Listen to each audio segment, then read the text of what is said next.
What does a morning look like for you at the moment? Have you got a routine of some kind? Yes, I run every single morning. So What that's time are you up? When are you waking up? I'm up about 5:30. So every morning starts with a run. And that's because that's the one thing I hate to do more than anything in the world. So that's like my cup of coffee. And I'm all about armoring yourself. So the second you leave your house and the second you open your phone, the second you do any of that, you are now letting in poison and cancer. So I make sure a lot of things you can't avoid. So as I get up, I start to armor plate my mind and body. Like a person's going to war, you put your body armor on. That's what I'm doing on that run. I'm waking up and I'm giving myself all this armor. So when I come out in the world, now look at that phone, I'm ready. I'm not waking up late. I'm not rushing around. I'm not disorganized because I know I'm gonna get hit in the fucking mouth. There's an art to getting hit in the fucking mouth. And that is why these things are important. You have to wake up and you have to give yourself belief. You have to give yourself confidence. So that it starts with that run. So after the run, I come home, I eat something small. How long's the run typically at the moment? Nowhere under 12 miles. So 12 miles is the minimum. And what are you getting that done in? How long? It depends. Right now I'm running heart rate. So I'm doing like 8:15s, 8:30s because I'm retraining right now. Because What's that? Is that zone 2 for you? Zone 2. Yep. Because of the leg surgery I had. So I'm going back, starting from scratch. So anywhere from about 1:30 to 2 hours, I run every day. Mm-hmm. So that's you're fasted on the morning? Yes. Up, straight out? Straight out. 90 minutes to 2 hours of running, back, Yep. Eat, and I'm in the gym. So, and then after that, to whatever's on the plan for the day. That's how that works every day. Are you still doing your stretching? Because you've got Every 2 night. hours of... Every night. 2 hours of meditation, Mm-hmm. 90 minutes to 2 hours of running. Mm-hmm. How long's the gym session? Depends, 45 to an hour and a half. Okay. Mm-hmm. Stretching, meditation, run, Mm-hmm. eat, Mm-hmm. gym. Mm-hmm. What? Is that my missing, Jennifer? Oh, yeah. Yeah. Forgot about that. You cycle as well? Yeah. How long are you cycling? It just depends. I do stationary bike right now a lot. Uh-huh. What are you using? Is it like a watt bike or something similar? Yeah, something similar. Yep. So I put my bike on a like trainer Mm-hmm. and I cycle. Yep. At least 3 or 4 days a week I'll do that. So that's your day. There is no room for anything else. yeah, there is a lot of room. So there's Okay. 24 hours and I use it all pretty well. How's your sleep?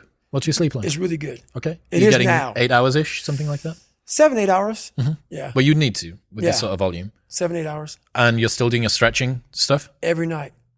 So Every you've got a single 4-hour block basically of stretching and meditation? night. Do No, you ever that's all in one block. You combine the two, right? Yeah, that's all in one block. Cool. Yep. That's one hell of a day. It is. And it's been like that for 7 years. But going back to what you said before about needing to cap success, Mm-hmm. you wouldn't be able to fit even 1/10 of that in Exactly. if you were chasing down. Exactly. Yep. That's exactly it.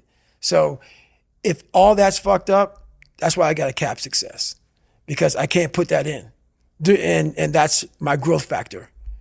So, that's my human growth factor.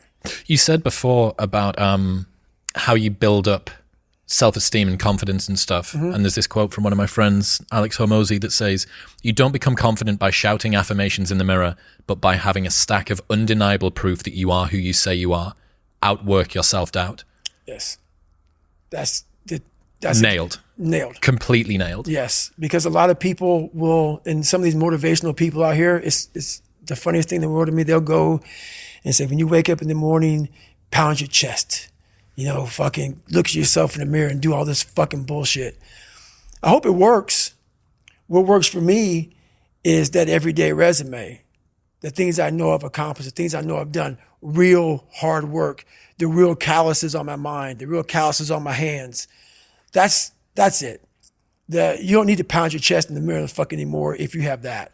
It seems like, especially with confidence, right, or self-esteem, there's a relationship between confidence and competence. Mm-hmm. So what you're looking to do is try and have what you believe that you can do be ahead of what you can do. Right. Now, you're not looking for it to be delusional. You don't want it to be able to believe that you can do something like fly, right? But you need to have a relationship between the two. But what people are asking for is for their confidence to be so far ahead of their competence that, or without having even been competent at anything in the beginning. And that's just delusion. That's fantasy. Right. Well, I believe that you have to build belief.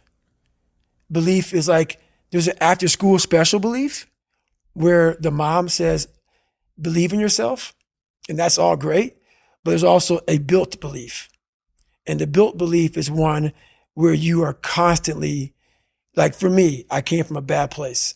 How I build belief is through the daunting tasks I put myself through. So that's proof positive that I can. So it correlates. And that's how this piece of shit kid I once thought I was built belief by saying, I was in 3 Hell Weeks. I went to Ranger School.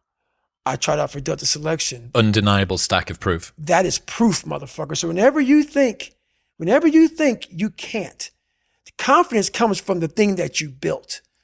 You must build belief. You must build confidence. It can't be like, hey, I'm gonna go knock that shit out. You gotta look over here and say, I can knock that shit out. It's belief, and it's built on what you put in to yourself. Another friend sent me a message this morning knowing that we had this big thing that we've been working toward for a long time today. He said, Nietzsche said, I know of no better life purpose than to perish in attempting the great and impossible. The fact that something seems impossible shouldn't be a reason to not pursue it. That's exactly what makes it worth pursuing. Where would the courage and greatness be if success was certain and there was no risk? The only true failure is shrinking away from life's challenges. Nailed that one also. 2 for 2. Nailed that one also, man. Yeah, it's that dealing with laziness and self-doubt thing, I think. And I do wonder how many people use the look in the mirror, pound the chest, stare into your eyes, say your affirmations, don't get the results, and then lose confidence. Well, that's part of it. A lot of it is limited horizons. Limited horizons are like, I use me as an example always. I came from a small town in Indiana where there was a handful of black families. And a lot of people in that town, when you come from a town of 8,000 people, it's like we had a local plant, Great Dane. And you're like, you know what? I want to work at Great Dane and get a house next to my mom. That's what you know. So many of us come from these small places in our mind that we're not willing to think outside of only what we've seen. Our mind works in such a small compartment. And one thing I was able to do was to dream. Many people, but don't make dreams your fucking master. But I was able to dream outside those fucking 4 walls of that small town. And until you're able to really put yourself into that dream, but don't make dreams your master, that's where you truly become what you're destined to become. What do you mean, don't make dreams your master? A lot of people sit back and they dream about being a sports figure, or dream about being a SEAL, or dream about being an astronaut. And all it is a motherfucking dream. They don't put the work behind the dream. That dream has become their fucking master. When you become the master of your fucking dream is when you say, I want to go be a Navy SEAL. And you say, okay, I'm going to lose 106 pounds in less than 3 fucking months. The dream was the one thing I thought about, and the dream was now gone. Now what comes in, the dream goes away, and the fucking laundry list of fucking details and tasks come up. Gotta do this, gotta do this, gotta do this, gotta do this. That's when you become the master of your dream. So a lot of people out there dreaming. Ryan Holiday says, talking about the thing and doing the thing vie for the same resources. Allocate yours appropriately. That's it. That's it. That's the way it works as well. That's the way that the brain works. You can actually get these kicks of dopamine by telling your friends about, I'm going to be a Navy SEAL. I'm going to start my training next week. It's going to be great. I'm going to feel like this. It feels good. It feels good to talk about that shit, man. It actually makes you feel good, makes you feel proud, all that shit. But guess what happens? That alarm clock goes off at 4 a.m. to train. I don't want to be a SEAL today. Or I don't want to be whatever today. I'll start tomorrow.